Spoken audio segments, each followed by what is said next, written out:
Hi,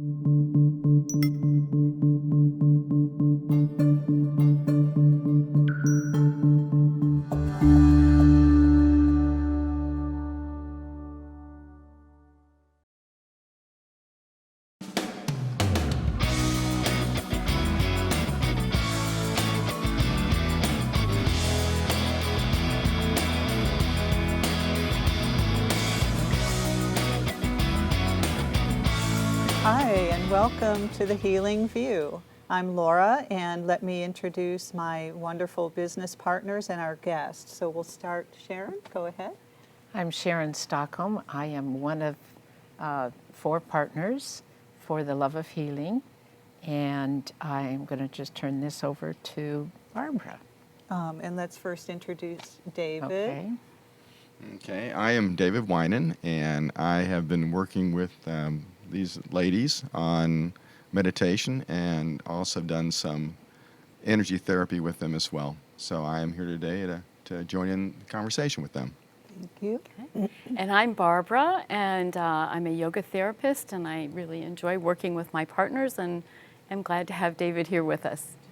And I'm Judy Lyle, and I'm the 4th partner, and I've been working with this work for quite a long time and enjoy especially working with my partners. And I'm really glad to welcome you today, David. And we have a little bit of a bio for you. Okay. So if you don't mind, we'll just read a little bit. Certainly, go ahead. So David is a retired pharmacist who spent over 40 years in the pharmaceutical industry. Is that correct? That is correct. Working in pharmaceutical manufacturing and retail pharmacy, personally exploring the massage therapy Reiki, orthobionomy, Orthobionomy. Bionomy. Bionomy. Rolfing, and Jinshu Jitsu to assist whole body healing and the integration of body, mind, and spirit. David has always believed in alternative methods of healing, and you've had a session with us, so you understand what we do. Mm-hmm. David has long enjoyed reading the works of various spiritual thinkers such as Thich Nhat Hanh, Emmett Fox, Wayne Dyer, John Kabat-Zinn, Edgar Cayce, Paramahana Yogananda, and many others. So practicing meditation was a natural extension of that study for you, right?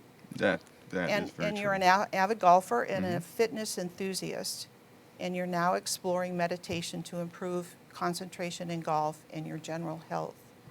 You're a native of San Antonio, city I love, now resides in Dallas with his wife Lou Ann of 45 years. That's admirable. And you're involved with 4 grandkids, Brooke, Haley, Reed, and Hudson, and your daughters Lindsay and Megan, and your son-in-laws Michael and Clayton. Well, welcome to the conversation. Thank you. Thank you. It's great being here with everybody. Yeah, Nice it's to nice have to you have with you. us. Yeah, glad to be here. Good. So when did you decide to enter the pharmaceutical industry? And talk to us a little bit about that. Well, I knew at an early age that I wanted to be a pharmacist. It's probably about age 10. Oh, my goodness. Well, and the reason why is that my uncle at the time, and he still is a pharmacist, Uncle Adolph, he had a pharmacy in a small town, Flatonia, Texas. And I would go in the pharmacy and of course, look at the medicines they had on the shelves behind the counter and be amazed at the different ingredients and the names on them. But what really got me was when the people would come into the pharmacy and talk to him and how he would help them, whether it was about advising on what they should do with this or that or something going on, but he was also part of the community. And I saw that, and something clicked inside of me. Besides, there was a soda fountain and the milkshakes and that sort of thing. I thought it'd be great to have that. But, from then on, I decided I wanted to be a pharmacist. I wanted to do something to help people. And I thought that would be a way to do that.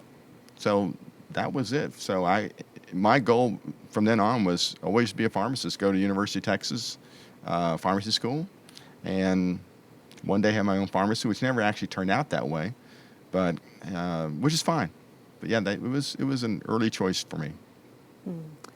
I just think it's so unusual to really hear someone who saw something at 10 years old and that actually ended up being the life career. That's pretty cool. Well, I guess it was part of that my uncle that I really loved so much, and all that he brought his own energy to what he was doing, but also seeing, like I said, something inside of me just clicked and said, that's where I need to be. I need to be somewhere where I can be helpful.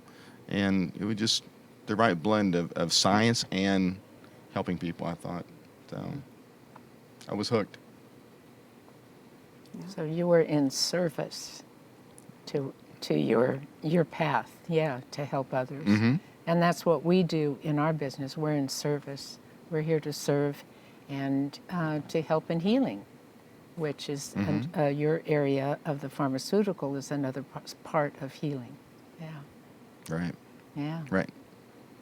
Okay, David, when you were also filling those prescriptions for the person who had the sore muscle, were you also helping them with maybe some alternative things they could do either at home or homeopathically or over the counter for that muscle? I had to be cautious about how I would approach that with some people because not everybody was open to that idea. They wanted their medicine, they wanted to go home, and their doctor told them that, and that was it. There were people that I could pick out or inherent when I would talk to them about it that I felt like they would like to have a bit more instruction, not necessarily instruction, but a bit more maybe help in deciding what might be beneficial for them. And so for those people, I would say, no, there might be other things you can do for yourself. And I would say, for instance, I myself use such and such, or I do this. And it was not a thing that you should do it, but it's like, you can explore it. And many times people would come, and they were asking for questions about something like, what do I do about this, or what can I do, or what's happening? And so they were very, very approachable. But I found the best thing I do for most people, if I could put them in charge of their own therapy and their treatment, instead of just going along with what's happening and not taking some control and saying, well, what else can I do? What can I, ask the right questions to your doctor and explore from that point. I felt that was where a lot of times I could have the most benefit for a lot of people. That is, I'm sorry, I mean, that is awesome. I just have to say, I never had a pharmacist talk to me like that. I think that I'm impressed. Well, thank you. And you were providing tools to them if they wanted to pursue it in other directions as well as their medications. Oh, right. Yeah. Definitely that way. Yeah. And with our work that we do with the energy healing, we provide our clients with tools, like in meditation or doing the energy balance. We provide them with tools as well. So it's, so they can manage their own health and well-being. Right, exactly. Yeah. Right. It's true. So it's all leading to the same place, huh? Yeah. So one of the things I'm curious about is that you are a golfer, and I play golf when the weather is nice outside. But I'm curious about how you have seen your meditation practice have a practical application to your golf game. So do you see that as helping improve your golf game? Well, you may not look at the score necessarily that's improved my golf game, but it's helped in my head, because I think so much of golf compared to other games, it's in your head. It's almost like we talk about, get out of your own way and just play the game. And so instead of me standing over the ball and worrying about, oh, what happens next? I hit this ball, or it's going to be bad, or oh, don't do that. Careful. I can now stand over a ball before the shot and actually be mindful of what I'm doing and process it properly, breathe, which is always important, and then commit to what I'm going to do. And at that point, it's out of my, I can't do anything else about it. It's going to go. If it's going to go in the hole or not, it doesn't matter. I did everything I could do for that one spot. And after that, the rest is all just going to happen. So yes, it definitely has. So it sounds like it's taken some anxiety away from playing golf and make it more enjoyable. Yeah. Well, I always thought I was kind of laid back kind of guy. But when you get in situations like that, whether it's driving down I-35, as we talked about before, and people driving fast and speeding around you, road rage, or standing in a golf course and just playing with a bunch of guys, those feelings come up. You may not realize what they are, but they're there, and they make you do something that you might otherwise not do. And so that's where, again, using a meditation and just letting it flow is much, much better off. Yeah. So for people who don't play golf, it is a little bit intimidating when you get up to shoot because you're the only one shooting the ball, and so everybody's watching what you're doing. And so it can be a little bit intimidating. So taking some of that anxiety away is really helpful. Oh, most definitely. Very, very much so. Oh, yeah. Very true. Well, and so let me just say we've got about a minute or so left. And so, Dave, what would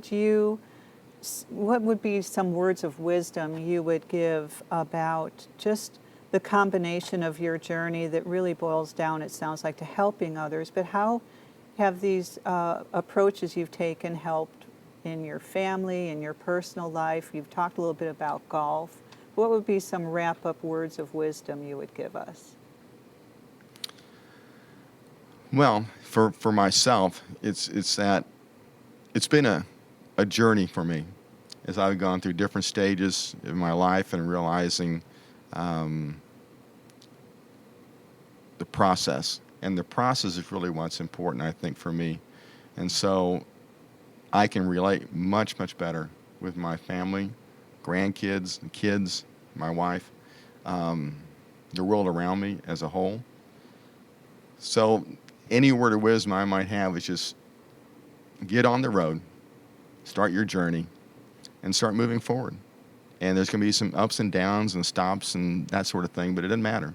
Just keep going forward and seeing where that leads you. That's wonderful. I love Yeah, that. it is. Yeah. Thank you so Yeah. You're much. welcome. Thank you. Thank you. Thank you. And in the meantime, remember to breathe and feel your feet.